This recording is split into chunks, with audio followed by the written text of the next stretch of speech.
Good morning, and thank you for inviting me to contribute to your session today. My name is Mohamadieh and I work for the Arab NGO Network for Development, which is based in Beirut, but working with members in 10 Arab countries on issues related to economic and social policies and rights in the Arab region.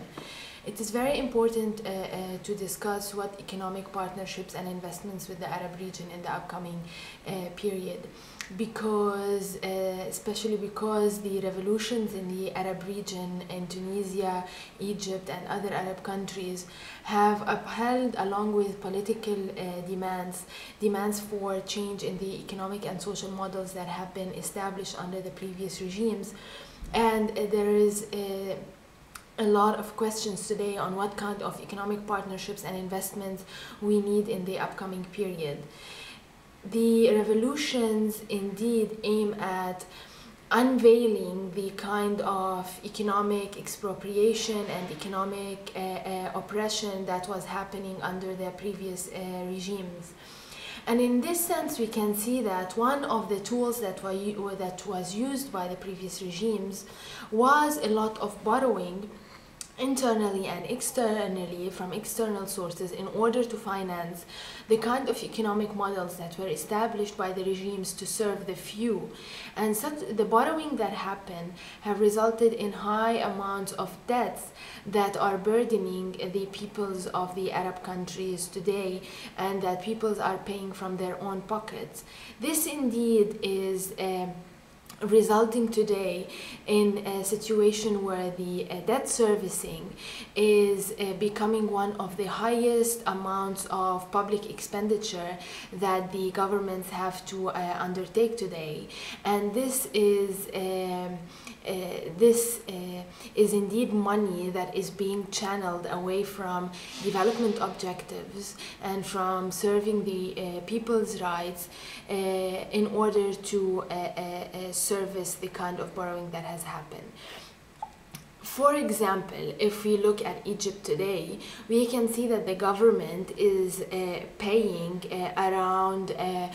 more than 100 billion Egyptian pounds in order to service the internal and external debt that it holds. And this indeed is higher than the budget that is allocated for a lot of public services, including education and health. This is why a lot of voices have been raising in the late period after the revolutions in order to ask for debt audits and debt cancellation of illegitimate debt. I can refer to a statement that was issued in June 2011 by more than 70 civil society groups from around the region, and I can refer as well to the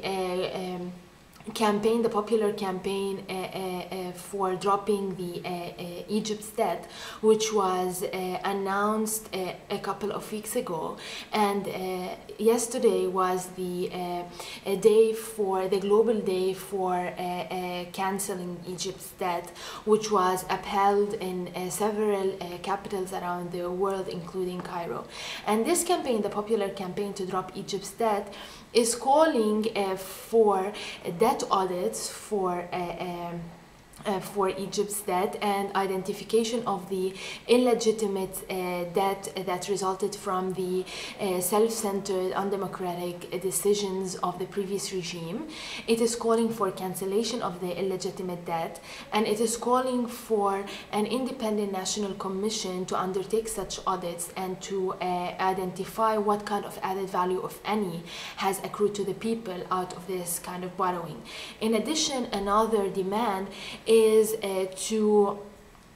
make sure that debt cancellation and identification of illegitimate debt is not overtaken by debt swaps, because in the end the campaign sees that debt swaps can result in additional illegitimate debts and burdens on the people. along with these two main demands, there is a demand that any kind of economic partnership and loan in the upcoming period, which comes under the umbrella of supporting the people's revolution, that such kind of loans and grants do not end up deepening the debt burdens of the people in Egypt and in other Arab countries witnessing people's demands for change. So overall, we can see that the revolutions in the Arab region have at their center demands for economic reform and economic justice, including addressing the burdens of illegitimate debt. And today is the day when people need to reclaim their right to have a say in the economic policy making in the region, which primarily impacts their life. In addition, it is the time for the Egyptian and the Tunisian and other Arab peoples to set in action a process of democratic policy making around economic and social issues in order to identify the priority models that can serve their rights, and that should happen before any economic partnership, investment, trade or loan is undertaken at the global level or as in terms of foreign economic policy. And this should happen with the full democratic participation of various stakeholders represented through political parties, through trade unions, through labor groups and other kinds of civil society groups. Thank you for your time and for your consideration of these concerns, and we wish you the best of luck and in your endeavors and discussion. Thank you.